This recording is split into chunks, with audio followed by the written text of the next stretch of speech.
Welcome back. Now, the Police and Prison Civil Rights Union, POPCRU, says that it'll be monitoring the winding up process of contracts with the Bloemfontein Correctional Contracts by the Department of Correctional Services at the Mangaung Correctional Center. Now, the union says it will also ensure that Section 197 of the Labour Relations Act is followed to the letter during this period.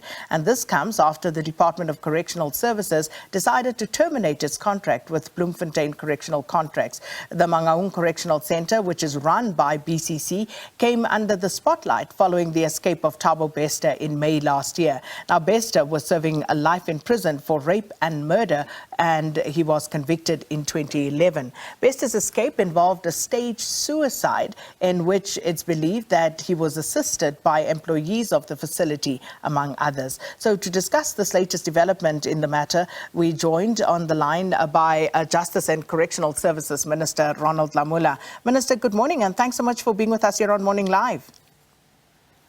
Yes, good morning, Sakina, and to the viewers. Minister, perhaps on a note of just giving clarity to people who may not understand, because I see a lot of South Africans are still questioning why, what is going to happen to G4S. So perhaps that's our point of departure, just explaining the termination of the contract with Bloemfontein Correctional Contracts as opposed to G4S. Yes, indeed, Sakina, the Bloemfontein Correctional Contract is the one that has a concession with the Department of Correctional Services that was entered into for them to build and operate the facility. And the facility has now been built, but the operator of the facility was given a contract by the Bloemfontein Management Contracts, which is a PTY company, is a private company. Then it gave the operating rights to or contract to G4S. So G4S was the one operating the facility on behalf of the Bloemfontein Management Contract, which is in line with the concession contract. Hence, the decision to terminate and the notice to terminate has been served to the Bloemfontein Management Contract, because whatever happened in the facility, they are the ones that are liable or had an obligation to deliver. And when G4S failed in terms of its obligations, it affected the concession contract. So, Minister, there's obviously the whole Thabo Bester escape and that saga. But are there any other nuanced reasons for the termination of this contract? Yes, Sakina, for quite some time, the department has issued observation notices in relation to the failure of the contractor to meet his obligations in a number of security breaches, including video footages that are required in terms of the contract. So there has been a number of systematic failures and breaches that have culminated into this matter that relates to Mr. Thabo Bester. So indeed, there are historical issues and also the current issues that are in the space, which constitute what we believe is an egregious breach of the contract. Hence, the termination notice that we have now served the Mangaung Management, the correctional contracts. So it seems the Thabo Bester debacle has become the straw that broke the camel's back. But if there were such egregious lapses in contract rules, why haven't you terminated this contract with the BCC sooner? Yeah, as you will be aware, in terms of the terms of the contract, you also have to give an opportunity to the contractor to remedy some of the situation. Hence, they were given observation notices. And also, there's been various reports from JICS, what we call the inspecting judge, headed by by Justice Edwin Cameron. So there's a number of reports that culminated. It cannot be that with just one issue, then the contract is terminated. You continue to make the relationship to work, but it has become very clear to us that with the current incident, that the service provider is unable to fulfill their contractual obligations. So apart from this Thabo Bester situation, what was the most egregious breach that you have so far had to deal with at this particular correctional facility?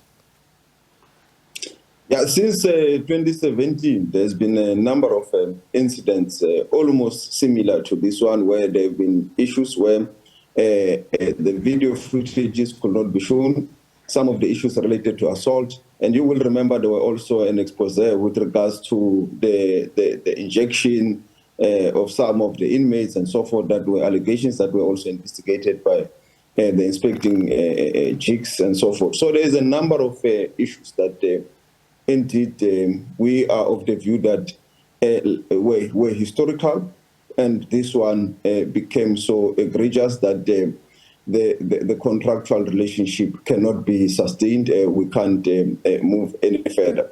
And we want to state, Sakina, upfront that we will be remaining with the excellent infrastructure that has been built through this process. The infrastructure that we have in Mangaung, that we can now house about 2,900 inmates, plus minus. It's an infrastructure that government will have got value for its money. So, Minister, POPCRU says they'll be watching this particular development after the notice that was served, a 90-day notice to Bloemfontein Correctional Contracts. So, between now and the termination of that contract, what would be happening? Or what would that process of winding up entail? Firstly, is that we have to look into all the aspects of running the facility, the food, the technology that is there, the cameras, operating them, including the labor. So it is also for that reason that the National Commissioner has already commenced the engagements with the organized labor in the space. So that includes POPCRU, who are going to be consulted, and we will obviously have to standardize and have a uniform operating procedure for this facility and all for our facilities across the country. So there is a number of teething issues that will have to be engaged with organized labor, including salaries, including those that might be going to pension, and all that. So all those will be part of the negotiation process in these 3 months. What about the employment contracts of those currently employed by G4S, as an example? Because yesterday when the story broke, I had some people tweeting me asking whether there would be an open process whereby people could actually apply for employment at this facility. How's that going to work, Minister? Yeah, that is part of what is currently under the discussion and the consultation with organized labor. But the current contract provides, at the end of the contract, everything ends, which includes the employment of those that were under the operating company, either Mangaung management contract, private company, or G4S. So it therefore means that we now need to put into operation the Section 189 and therefore engage with all the stakeholders and take the matter from there. But as things stand, when the contract ends, it ends with the contracts of all the employees. But because of that commitment to engage with the organized labor, we will then announce at the right time when some kind of agreement has been reached, that this will be the way forward in that regard. And just a final question on this, Minister, because there are other issues that I want to pulse you on as well. With regard to breaking ranks completely, and I know your contract as the department is, of course, with the Bloemfontein Correctional Contracts, who have in turn contracted G4S. But the public is thinking, given everything that we've seen, that we've heard, and all the breaches that have taken place, egregious to use your word, isn't this an opportunity to completely, break off and let go of everything that was? Because there's, of course, concern about everything else that's happening within that prison environment, the smuggling of contraband is an example, and everything else that could be and seems to be going wrong in that facility. Is this not an opportunity for the department to completely cut ties with what was and start something new?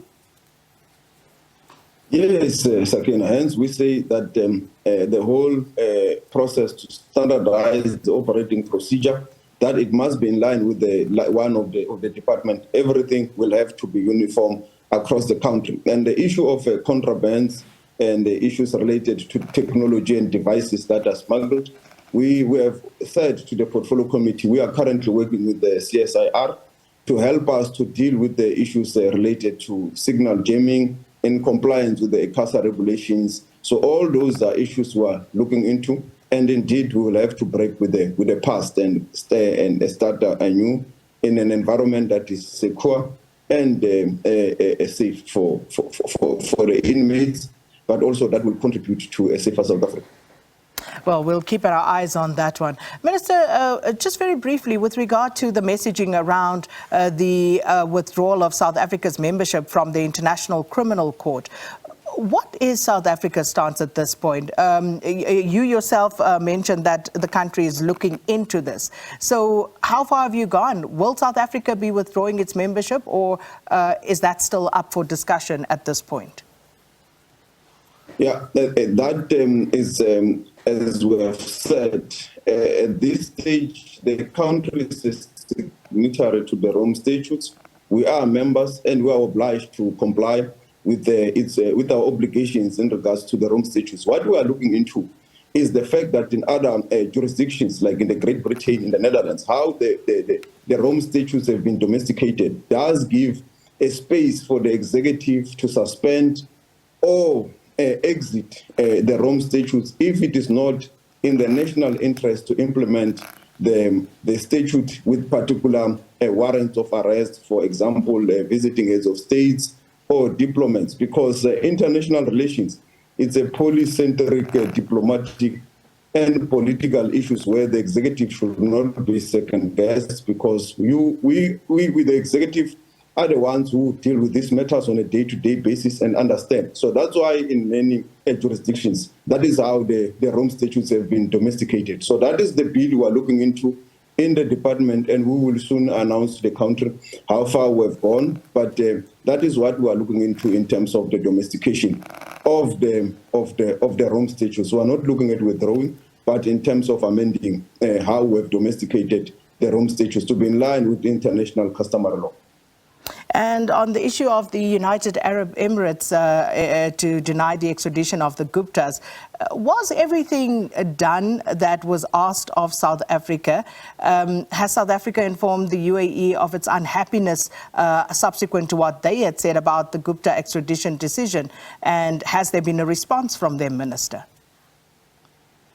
Yes, Sakina, we've done everything in compliance with the extradition treaty between South Africa and the UAE, and we've submitted. And after we've submitted all our documents, you will know that when you request in another country, that country then becomes your representative. The UAE authorities informed us that everything was in order. All our papers were in order. They then took our matters to court. So that's why we believe that everything from our side was done. We complied. And even when you read the judgment, where it states that the issue of money laundering, they've got the concurrent jurisdiction. In terms of the treaty, it says if there is a concurrent jurisdiction, the other party can prosecute. But there is no decision or no advice whether they prosecuted these two fugitives in the UAE. With regards to the other one related to the cancelled fraud, with regards to the cancelled warrants, there were two warrants that were issued anew. The ones that were cancelled were also cancelled as the basis of a procedure that was agreed upon with the authorities in the UAE. So from our side, we complied with everything, and we have registered our displeasure, including with the Minister of Justice in the UAE, including the ambassador here, they are aware. So we are now engaging on what should be the way forward. As the UAE is the last country of origin, we need to continue to engage with them, and we'll soon announce the way forward to the country.